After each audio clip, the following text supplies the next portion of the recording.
प्रश्न क्रमांक 20,877 मंत्री महोदयांनी उत्तर जे दिलं त्याच्यामध्ये फक्त 3 उपप्रश्न निर्माण होतात। खरं तर महाराष्ट्रामध्ये आपण प्राणी रक्षण म्हणजे गोवंश हत्याबंदी कायदा केला आणि त्याला 2014 मध्ये ही मंजुरी मिळाली।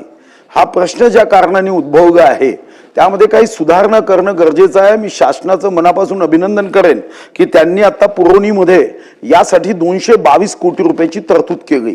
पण 3 गोष्टीच्या संदर्भामध्ये आपल्याकडून उत्तर हवं आहे। एक की या भाकड गायी किंवा अशा पद्धतीचे जे गोवंश आहे त्यांच्यासाठी शासकीय जागांवर आपण कुरण विकसित करण्याचा एक कालबद्ध कार्यक्रम करू शकू का।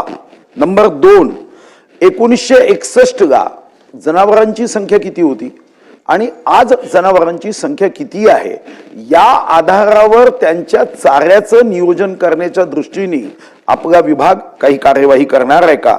आणि नंबर 3, गोवंश रक्षणासाठी आपण 222 कोटी रुपये दिले, स्वातंत्र्यानंतरची सर्वात मोठी रक्कम आहे, ही अभिनंदनीयच आहे। मुक्या जनावरांचा आशीर्वाद शासनाला निश्चितपणे लाभणार आहे।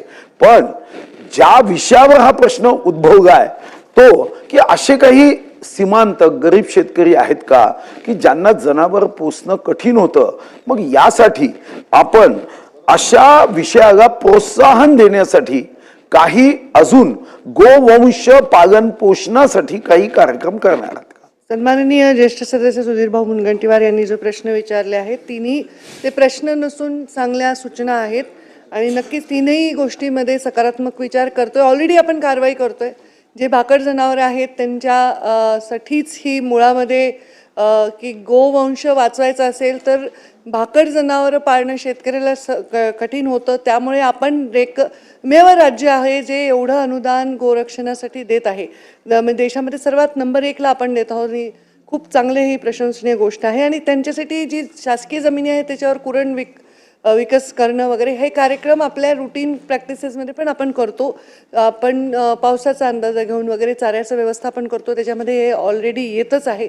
त्यामुळे आपण भविष्यामध्ये आपण जे म्हणताय की शेतकऱ्यांना कठीण होतं एक वृद्ध जनावर पोषण करणं, पण ह्याच्यामध्ये आपल्याकडे जे रिटायर हायकोर्ट जज आहेत जस्टिस तातेड यांची कमिटी होती, त्यांनी पूर्ण याच्यामध्ये अभ्यास केलेला आहे की दूध जरी दिलं, दूध देणारं जनावरच फक्त उपयोगात असतं असं नाही, तर जे गोवंश आहे त्यांचं शेण गोमूत्र याचा सुद्धा आपल्या शेतीवर खूप सकारात्मक परिणाम होतो आणि त्याच्यामुळे त्यांना आपण म्हणजे वाचवणं, त्यांना पालन पोषण करणं हे जरुरी आहे। तर त्याच्यामुळे भविष्यात सुद्धा ह्याला अजून सुदृढ करण्याचाच मानस आहे। आता हा एकदा निर्णय घेतलाय तर ह्याच्यामध्ये काही मागे हटायचं कारण नाही। ह्याच्यामध्ये आणखी शेतकऱ्यांना कसं सहकार्य करता येईल त्याच्या दृष्टीने आम्ही प्रयत्न करत आहोत।